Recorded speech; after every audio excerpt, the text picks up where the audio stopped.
What is lifestyle design? Lifestyle design is creating your life rather than life being something that happens to you. It's being proactive rather than reactive. The best way I would say I like to stay 2 steps ahead rather than 1 step behind. So I'm not surprised by that surprise credit card statement. I'm not surprised by a random bill.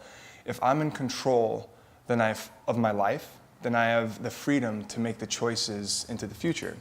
So to me, lifestyle design just means freedom. Freedom to do what I want, when I want, how I want. It's one of the reasons why I never succeeded in a corporate workplace, because I felt smothered, controlled. It was claustrophobic. So when I exited, I found that, I was a CPA, so I'm working in a cubicle, and I leave, and I'm like, I'm just gonna go do tax returns on my own. And everyone's like, oh, you're crazy, how can you do that? You've just been here for like a year. I'm like, no, I think this is the best thing to do. And in my first busy season as a CPA, I learned more about tax returns than I did in the entire year and a half at this firm. So I think it goes to show that if you want to do something, just go and do it. Crash and burn, fail, learn from those mistakes, because the more you fail, the more you learn, the better you're creating this foundation of knowledge that's going to be applicable to everything that you do. So I used all this accounting knowledge that I thought I'd never use again, and I opened up a gym and I became a trainer, and I used those skill sets. And skills is important because it's not about data entry and knowing what to do, it's knowing how to think and how to interpret data and applying soft skills, analytical skills to any workplace. So that's, yeah. So Leaf was an idea that came to me in about 2009. It was years ago, and I was looking for a name of my company, and this acronym literally came to me in my sleep. I'm not joking. It's not like it is what it is. So longevity, energy, athleticism, and function. It's kind of the 4 attributes or things that I wanted my gym to focus on. So I opened up my gym because I wanted a lab, somewhere where I can do whatever I wanted to do with my clients and focus on those 4 pillars. And what we wanted to create essentially was an environment where people had inspiration, positive energy. People walk in here and they're like, I love the energy here. And that's probably the biggest compliment that you can get as a gym, when people feel the difference. And in an emotionally barren place like LA, I would say that that's been our strongest asset and biggest reason why people come work with us and stay with us.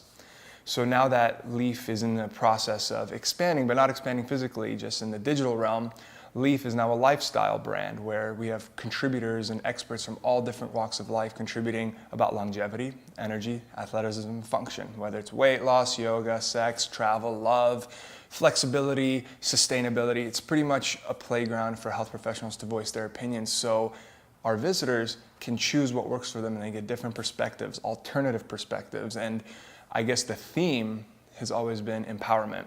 We want people to be their own guru. We want people to learn habits and skills rather than being told what to do.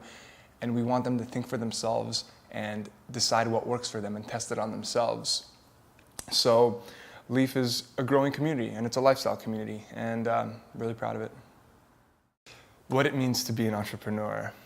I think that when used as a noun or a title, entrepreneur means an individual who ain't done shit yet. And what I mean by that is that entrepreneur is a verb. It's action. It's consistent action. It's doing the things every day that you need to do to move forward as an individual, because at the end of the day, everyone is an entrepreneur. Someone that's successful at entrepreneurship is someone that's successful at life. It's creative problem solving, it's communication, it's following through, it's delivering value. All of us are supposed to do this on a daily basis to our loved ones, to ourselves, to our customers, to everyone. To focus on entrepreneurship as a degree or these things, I disagree with it. I just think it's a lifestyle and a way of life. It's continuous improvement, learning, challenging yourself, stepping up to the plate, staring fear right in the face and saying no and moving forward. And that's why it's you hear it all the time, it's about the journey, not the destination. I think entrepreneurship is about that. And if you're focusing too much on just the dollar sign at the end of the day, I hope I hope you're following at least a passion that you love. Otherwise, you're going to just dwindle and fall and fail. And for lack of a better term, I think failure is when you're chasing superficial, materialistic goals rather than understanding that if you're doing something that you love, regardless of what happens, it's going to be a great journey. I guess I'll leave you with a few tips and tricks for entrepreneurship for everyone to take home. Anyone can do them because, like I said, everyone's an entrepreneur if they want to be. So, number one, write your to-do list every day. 5 things you have to get done. When you get in the habit of crossing those things off, it's like mentally programming yourself for success. It just becomes a way of life that whatever you put on that piece of paper gets done. Over time, daily stuff gets easy. So you start doing weekly goals that are a little bit loftier, and that turns into monthly goals, yearly goals. All of a sudden, you've got a 5-year and 10-year plan that's not really a plan, it's more of a script. And you're just reading it and you're following along because you've already created that life that you're just going towards. It's that vision. And it doesn't start with knowing what you're going to do in 10 years. And I think that oftentimes people are like, where are you going to be in 10 years? I'm like, let me figure out what I'm going to be doing today, especially for someone new to this. If you can figure out where you're going to be and project yourself at the end of the day, it's going to be easier to project yourself at the end of the week, the end of the month, and so on. And then lastly, kind of a practical tip,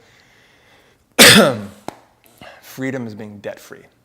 And indebtedness is a huge issue in a consumer and materialistic economy like we live in today. And number one, get out of debt. When you're out of debt, I see my peers stuck in school loans and all these things that they're not paying off, and credit cards and electronics. And I'm like, once you have that clean balance sheet, you're free.